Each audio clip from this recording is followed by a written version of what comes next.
You are listening to the Hiking Radio Network, where we talk the walk with shows by hikers, about hikers, for everybody.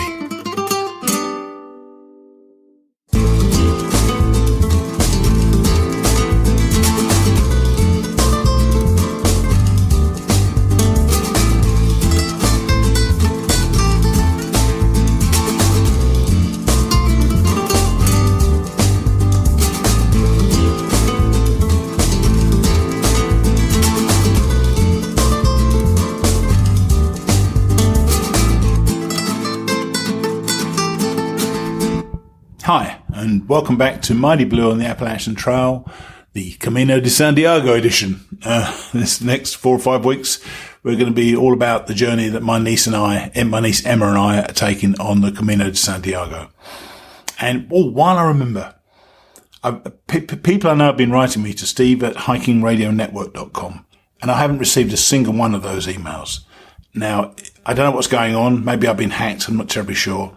But if you want to reach out to me and send me, ask me a question or whatever, just send it to steve@mightyblueontheat.com and that will get through to me.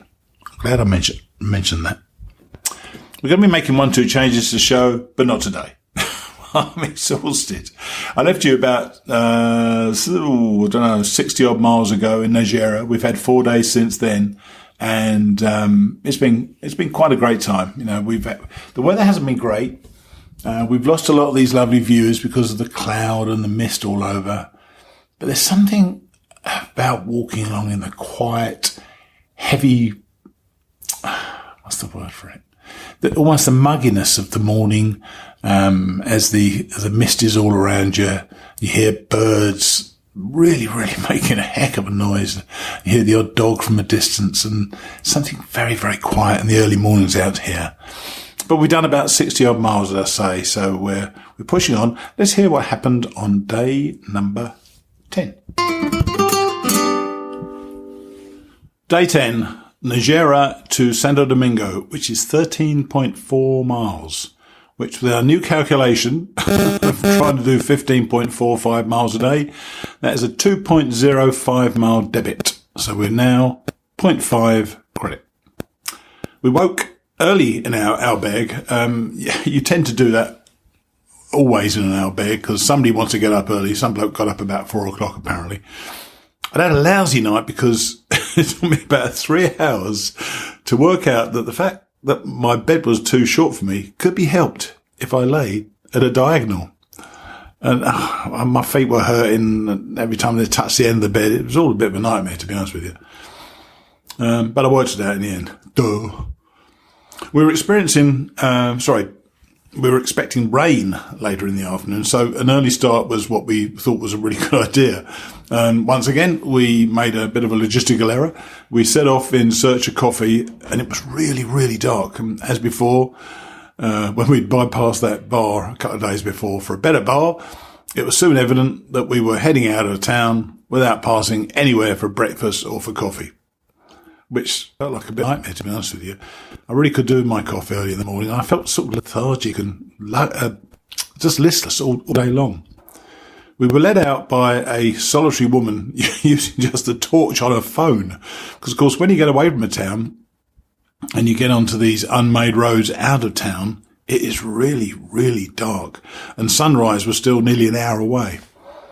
I hadn't expected to be night hiking, so I hadn't bought my headlamp. I suppose I could have used one in the albergue at night. But I also didn't expect sunrise to be at about 8:15 or 8:30 in the morning. Yet another black mark on my complete lack of preparation. Eventually, a guy wearing a headlamp was catching us, and we were happy to let him catch us and lead the way. It was very cloudy, and the light started to appear sort of fitfully about half an hour into our sort of blind odyssey. Then, with the clouds still low and fairly dark, the day became really kind of somber. Em and I were desperate for coffee, and we were rewarded when we reached Azofra after about 3.5 miles, which was nearly, I guess, about an hour and 3/4 of walking. When you're used to coffee every morning, I find it a real issue anyway. So anyway, we tucked into some breakfast and coffee. We stayed longer than I'd expected, and we ran into Beth, that woman from England I'd met. She was the voiceover artist I mentioned in the first show. And she agreed to be interviewed, so we had a great chat. Only for me to screw it all up by messing up saving the chat. I don't know what happened there, but I'm sure I'll work it out, and hopefully we'll meet again. It just felt like one of those days. It was really a quiet, really unexciting day with just one more stop in a kind of golf centre area. It was a kind of one of these wannabe towns which wants to become a golf centre. It's got all these properties there. All were shuttered up. The golf centre was pretty empty. I didn't see a single golfer there. And we were really, because we didn't see many people, because we didn't stop enough, we didn't eat enough, certainly. And so having that breakfast late, we had some breakfast stuff. We had nothing at lunchtime. And I think this is what kept us so lousy all day long. But anyway, the highlight of the day was really where we ended up. Back at Azafar, where we'd had our coffee, I found that there was a parador. In fact, there were two of them in Santo Domingo. These are those really plush hotels converted from monasteries and nunneries. And as this was, as Emma would call it, a not roughing it day, I booked it. It was wonderful and just yards from the Camino. So it was perfect for us once we got to Santo Domingo, and we did what we normally do. And I'm finding this very valuable, actually. Resting, I feel tired at the end of each day. My feet hurt like crazy at the moment. But I'm now recording this on the next morning. I think it's a Friday morning, and I'm feeling the benefit of that night, just lying on the afternoon, basically lying on my bed, sleeping well, and just treating myself to something. Unfortunately, the timing of getting into these places is pretty off. It's tough to eat dinner here at 5 p.m. They have lunch from about 2 to 4, and then dinner from about 7 or 8 to about 10 or 11. And that doesn't really fit my time frame right now. I mean, I was history by about 8:30 last night. But we were comfortable. I feel better this morning. We've lost most of the credit we had built the previous day, but we're heading out again today. We're hopefully going to be back on target, heading to just after, I can't remember it, but we're going to end up at a place called Tosanto, I think, which is about 16 miles and about 0.55 credit. So we're going to have to see how that goes. I'll tell you what, those paradors are something. If you got the chance to go to one, go and visit it. It was about $100, I guess, each room, which is quite expensive, I must admit. But really, it gives you a great feeling of comfort, allows you to recover. And I know people want to do this and can't afford to do it sometimes, as anything other than cheaply. But if you get the chance one day, go and visit a parador, see how beautifully these things have been restored throughout Spain. We really loved it. And in fact, we were due to go the next night back to Roughing It, but we got away with it this time. And Emma and I had a far better room the next night. Not as good as the Parador, but certainly better than our normal Roughing It in our bags. Let's hear about day 11. Day 11, Santo Domingo to Belorado, which was only 13.5 miles. So it's a 2.05 mile debit. No, it's not. It's set up. I think it's a 1.95 mile debit. So which means it's actually a 1.45 mile debit in all. If you remember my system, I might have to explain it again to you and perhaps explain it to myself. We headed out after we'd had a really good breakfast in the Parador, which we loved. Parador was great. That was one of Emma's posh days, and we've got absolutely packed out with breakfast. But we stopped pretty early on, actually, at a place called Barbacana in Gragnon, which was about 3.5-4 miles away. We had a coffee and an early beer, which was rather nice. And then we started a bit of a joke with my niece, Sam, on Facebook, showed a picture of Emma with a beer, me with a glass of wine on subsequent places we visited. This place, the Barbacana, which I really recommend it. It's a really pretty mobile truck that had a sort of matching restroom connected by a sitting area in a metal frame that could quickly be covered. It was absolutely delightful there. And we sat there for quite a while. It wasn't a sunny day. All day long it was cloudy. All day long it was threatening to rain as well. And the bath the previous night we both had helped both of us. For the first time, I felt like my hiking legs had arrived. You know the feeling. You find yourself moving along almost effortless, without any effort at all, and with no apparent impact on your legs. If I could only get my hiking feet, then I'd be really doing well. They were fine for a while, probably about 8 or 9 miles, and then the pain and the stiffness returned. And it really feels like, I don't know, my feet are in a bit of a vice when I stop. I'm still wearing my Tevas, my Teva sandals, and I met an Italian guy who said that he'd done 2 Caminos and Tevas, and that really encouraged me. So I'm going to try to keep on with them. I really like them. They're much more comfortable than shoes. The feeling of freeness in your toes is great. I don't really know what it is though, but every time we sit for a break, a coffee, beer or wine, when we get up to leave, I feel that I can hardly go on. It takes a good 100 yards to be moving okay again. And this was one of those days. We were heading for Dos Santos, which would have exceeded our mileage requirements, and passed through about 5 villages on the way. And I love all these villages. There was Gragnon, then there was Redecilla de Camino, Castil Delgado, Vitoria de Rioja, before ending up in Belorado. Every time we stopped, we saw fellow pilgrims just hanging out on this cloudy, potentially rainy day. The rain maps showed that it was either about to hit us or it was just past south of us. We were really lucky all day with it. And leaving Vitoria de Rioja, the town has an amazing viewing sort of platform overlooking the hills and our path. You can see this sweeping path that leads round through the fields. It's a glorious sight to see almost the ant-like pilgrims along the path. And then it leads down to a long, really long straight path right next door to the N120 highway. Em and I had noticed that even these big roads don't have much traffic on them, so they don't really seem too bad. Eventually, after this long slog alongside N120, we came to Belorado, and the rain was just starting to spit on us, so we thought that was a good time to get there. And this time we found Hotel La Huela del Camino and quickly decided that our day was done. There's a terrific menu Pellegrino that was €11 for, in my case, a salad mixed salad, chicken curry with rice, then peaches and cream. With this you get bread and a half bottle of wine, and if you want a coffee, you get that too. Absolute bargain.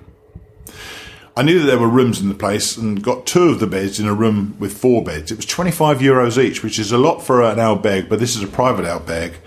And when we looked at it, it was great because nobody else had taken the other 2 beds. And each of the 2 beds are in 2 sort of separate sections, almost walled off partly in the room. So Em had one side and I had the other side. So we had the place to ourselves. We both slept for a while, then went downstairs, only to bump into David, that slightly over-refreshed guy we'd met a few days ago after he'd partaken of the leather flagon of wine. He's a really funny guy, and he's got a great story to tell. We sat and had dinner together. He's been having 1 or 2 logistical difficulties in getting his daughter from Canada to join him in a few days. If we run into him again, I think I'll let him tell his story. So now, with the rain coming down outside, it's the beginning of day 12. Yes, that hotel was excellent, by the way, and I strongly recommend that to anybody who goes through Belorado. Belorado isn't much of a town, to be fair, but that was a place well worth staying at, comfortable. As I say, Emma and I got 2 of the 4 beds in the room, and the other 2 weren't taken, so it was very comfortable, really enjoyable. I mentioned the other day that I'd interviewed a lady called Beth from Norwich, and I had, but I lost it. I screwed up the recording. Turns out I didn't. I thought I had, but I didn't. So let's listen to Beth Davison from Norwich. The first 20 or 30 seconds are me once again forgetting to put the whole thing on airplay. But once I realised I hadn't done that, I put it on airplay while we were talking. All right? You can absolutely drink your tea. Right, we're on here with Beth Davison. Hi, Beth. How are you? I'm good, thank you. Now, you've been having a bit of pain from time to time on this, haven't you? No, I've been fine. It's really easy, actually. And this is day number what for you? I started walking last Tuesday.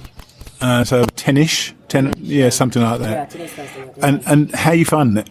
Hard, way harder than I thought it was going to be. It is, isn't it? Yeah. Hard on my body, but it's great. And the people and think you're done, and then you're round the corner and people will cheer at you, and you're like, I'm okay, I can carry on a little bit. So more supportive people that you meet with. Yeah, they are. People are very supportive, aren't they? Yeah. And you told us you stayed in an albergue or is it municipal with and how many beds were there in the room? Generally in the municipals, first one I stayed in was 180 beds across 2 floors. Second one, you average about 70, I think, and they're all bunks. So and how loud is that then? So the lovely thing about it is you'll see someone that you know on the next bunk, and it'll be like, oh, we're all in this together, and people hobble around, and you're like, oh, good, I'm not the only one in loads of pain.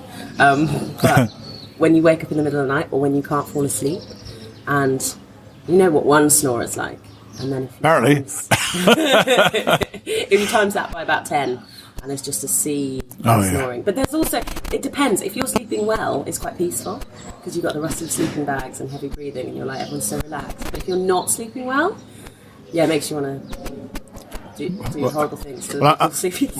Unfortunately, at my height, I have a real problem. And last night, the bunks were shorter than normal. Mm-hmm. And so I was touching the end of the bed, and it was really driving me crazy until I realised the most obvious answer is to go diagonally across the bed, which I suddenly had enough room. The bed, and when you've walked a 20 or 30k day, and then you have to climb into the top bunk, like that's true pain. I haven't had to do that.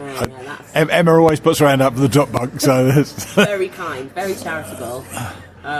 So you're planning to do the whole thing? If I can. Are you starting to doubt that you can? I had a moment yesterday where I really, really, really doubted I could. Yeah. Oh, really? It's only day 9. I think the key is you don't look at the whole thing, you take it day by day. Because if I looked at the whole thing and say, oh God, I've only done a week and a half, I've got 4 weeks left, 3.5 weeks left, I don't know if my body's going to make it. Yeah. That then becomes really negative. I think a huge amount of this becomes psychological. They say the first bit is a physical challenge, the middle bit is an emotional challenge, and the last bit is a spiritual. You are learning what all hikers learn. Yeah. That is the thing. Yeah. The physicality of it, you will get over. It's whether you can carry on or whether you want to carry on, and that becomes. So why are you doing this in the first place? Great question. I think part of it was to test what my body was capable of. So what's the answer so far? So my body is capable, but is maybe not as capable as other bodies, and that's fine. But yeah, no. So I've never really been that active. I've never really been that sporty.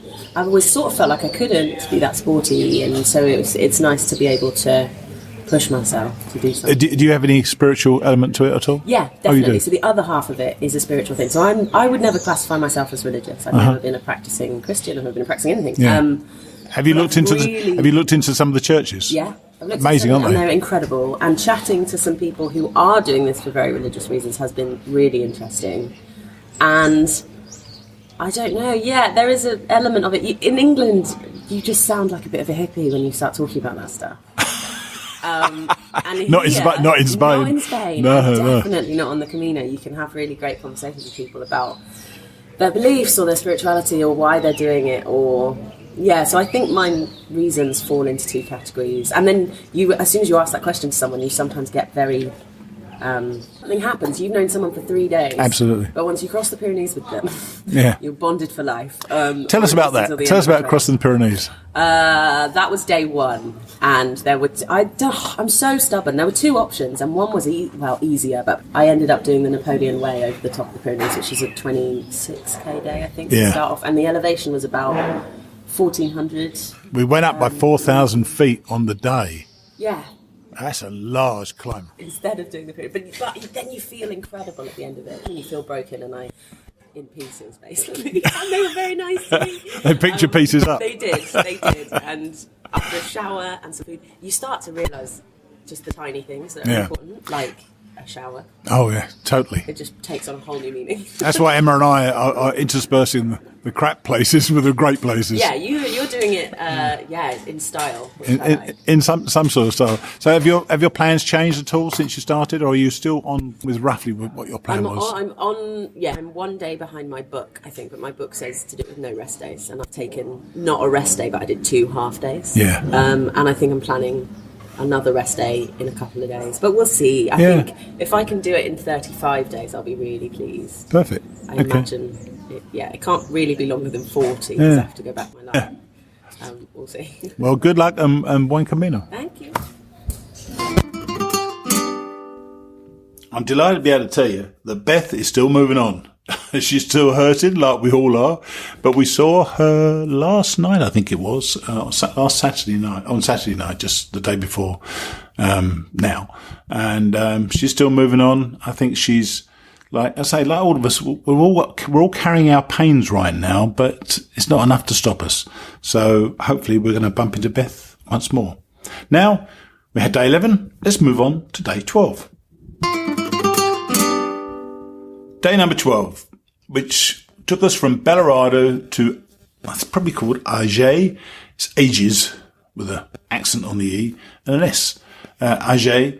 17 miles, actually. A 1.55 credit on my system of credits and debits, trying to get 15.45 miles a day to get to the end by Saturday the 10th of November.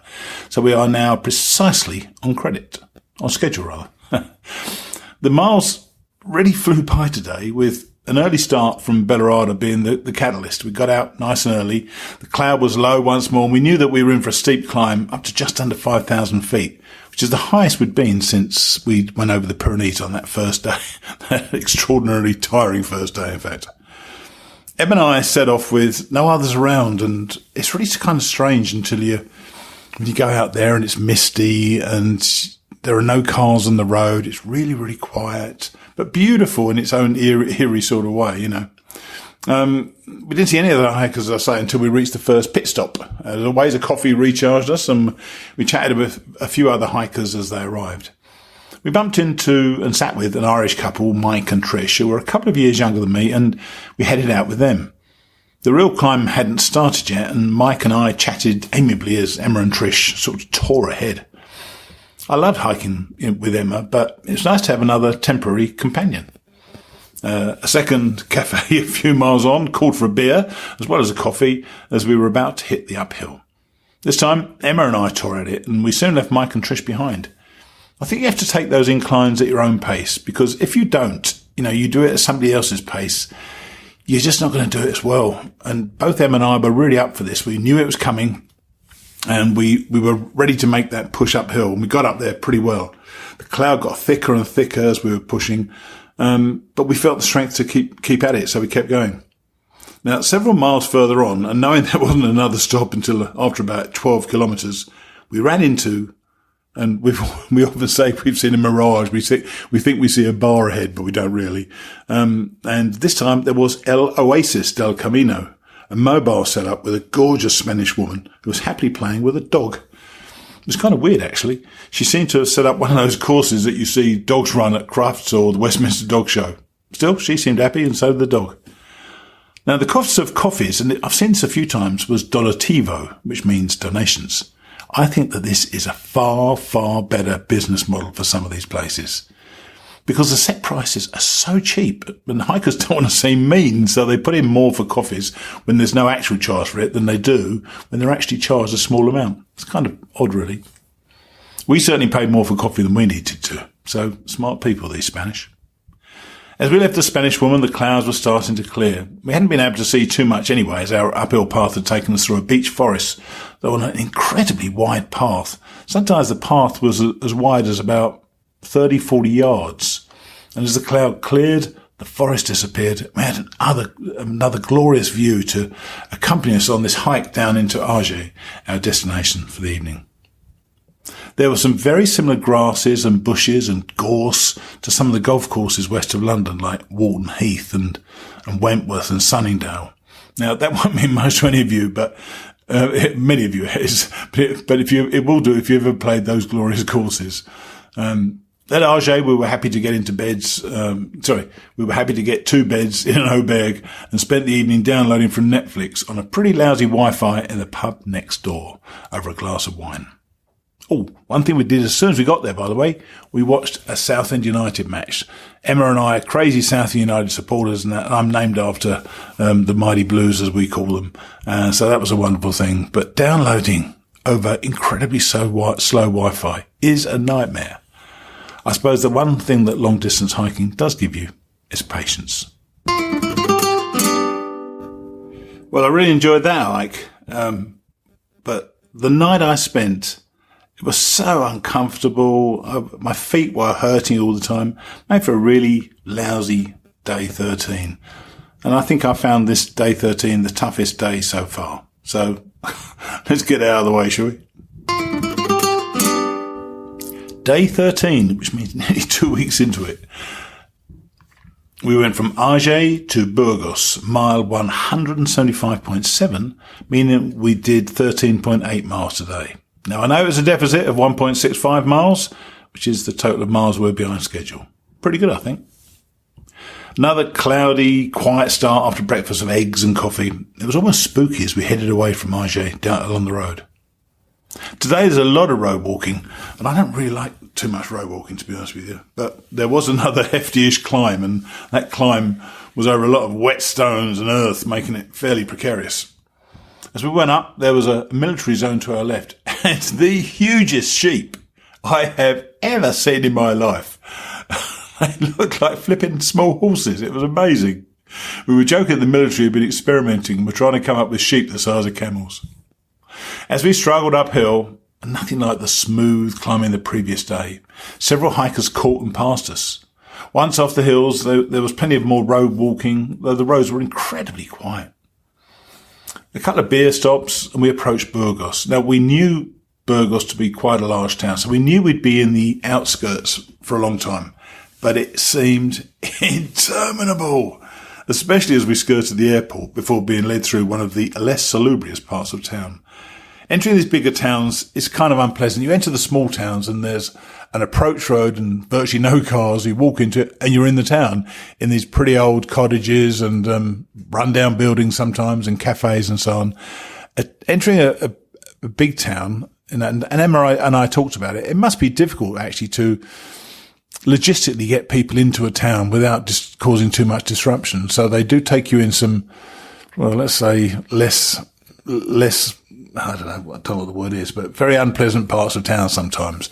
And Burgos certainly was no exception. To be honest with you, I was absolutely spent. I'd slept badly the previous night, and it was only Emma insisting that we had to get more miles under our belts that motivated me to go on. Eventually, though, she could see that I'd had it. And we found an excellent Italian restaurant called La Mafia in the old part of Burgos. Right next door was a €45 hotel with bath in the rooms, and that sealed the deal. As I put this together, it's after 7 p.m. on the Sunday evening. I'm recovering from a bath and a very, very heavy sleep. I think happy days, and hopefully it's going to be a happy night. Beat you soon. So that was a week. We're now complete 2 full weeks tomorrow. And I say we are going to make some changes, and I've had some ideas, and I've been suggested some ideas as well. We're actually going to hear from Emma at last. But to be honest with you, this is kind of a push to get together at the end, and things that we want to do we haven't actually done. But I can tell you, we're thoroughly enjoying ourselves. We're over 170 miles. We're now just about behind schedule, but we should still be able to get there on the 10th of November. My feet are hurting badly. I must admit, they are giving me a hard time. But Emma, she's a real trooper. She doesn't complain. She'll say her ankle hurts a bit, but she won't be complaining about it at all. And as I said earlier on, I think she carried me through today. Sometimes when you're hiking with somebody, you just need that impetus from another person with you to get you over the finish line. I definitely would have given up well earlier than we did today. But Em just kept pushing me through, and we got here. So here we are, Sunday. We're now, it's hard to believe that we started on Tuesday 2 weeks ago, and so much has happened, and we really feel we're into our stride as hikers anyway. And I feel like my legs are there, but as I said the other day, my feet, it's so tough on your feet. It was tough on my feet anyway. But we'll be here again, Thursday. Watch out. It'll be 3 days, and hopefully 1 or 2 little extras as well. Okay. Emma and I will see you soon.